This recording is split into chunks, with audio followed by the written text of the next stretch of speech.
केहू नहीं बचल बा ये प्यार के बीमारी से।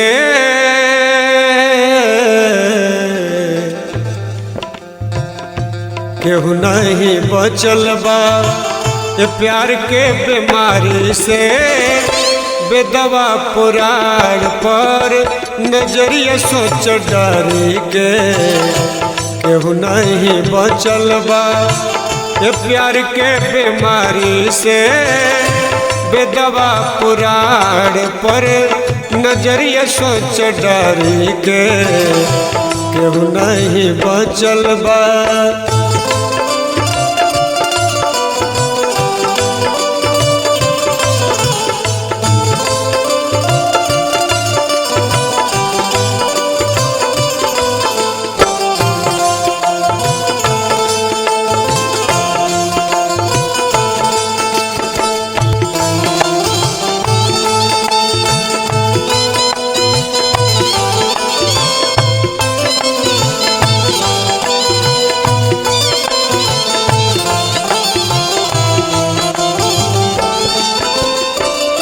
कब कहवा के रास हो जाई प्यार न सरहद सीमा जात चिन्ह भाई।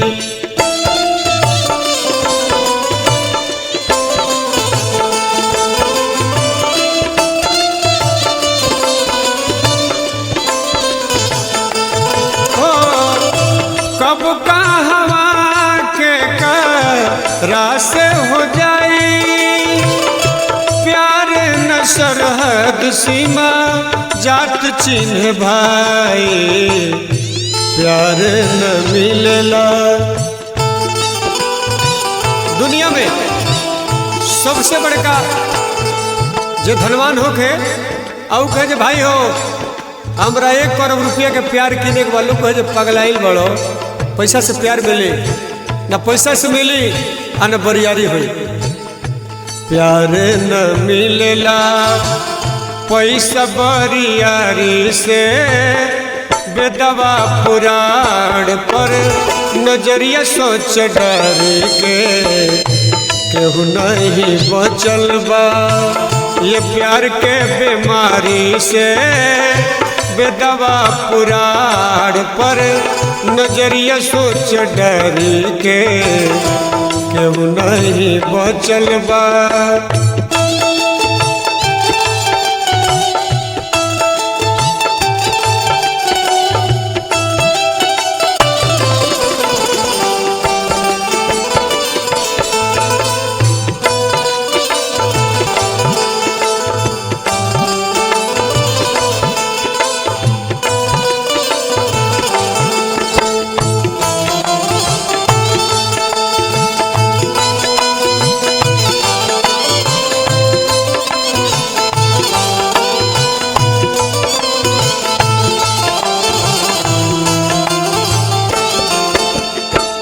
केहू के बीमारी छोड़े निके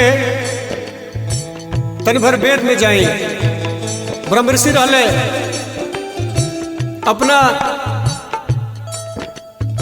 तपस्या के ऊपर घमंड रहे अहंकार रहे। विश्वामित्र वो है प्यार में गड़बड़ा गए। ऋषि हो के विश्वामित्र प्यार में नसैले। छपरा में नारद बाबा बानर बन गईले।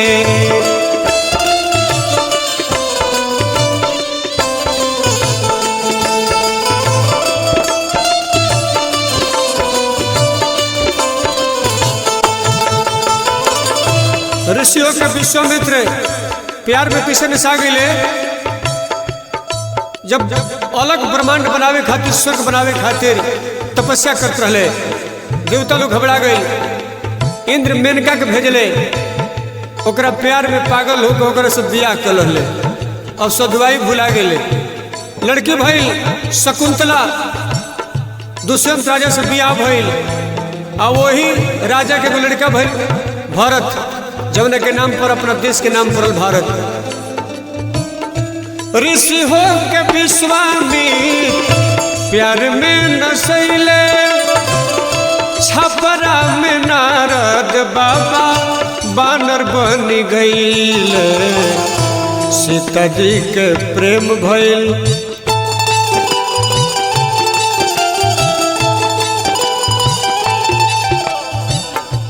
राम जी के प्रेम भइल जनक के फूलवारी में। बेदवा पुराण पर नजरिया सोच डरी के केहू नहीं बचल बा ये प्रेम के बीमारी से। बेदवा पुराण पर नजरिया सोच डरी के केहू नहीं बचल बा।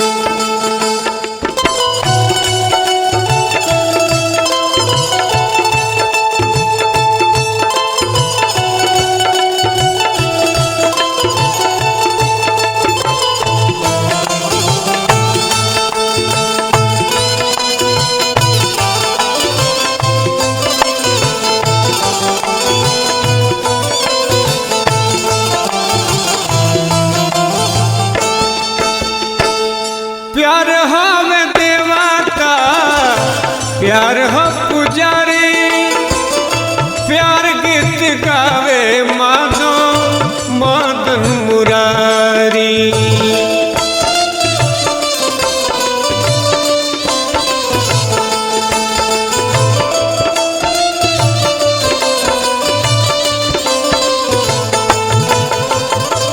भगवान कृष्ण सखिलो से प्रेम के लिए प्यार।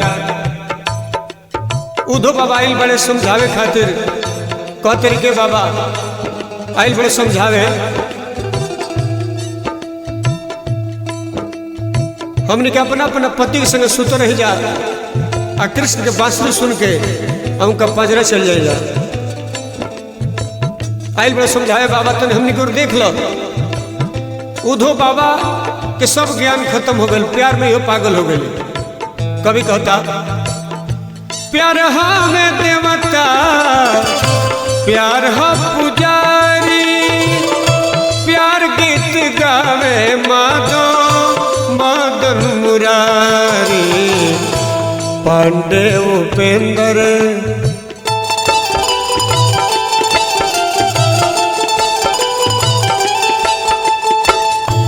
पांडे उपेंद्र गावे प्यार के लयदारी के।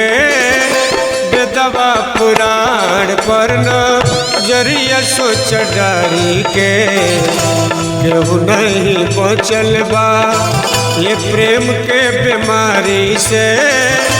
बेदवा पुराण पर नजरिया सोच डारी के केहू नहीं बचल बा ये प्रेम के बीमारी से। बेदवा पुराण पर नजरिया सोच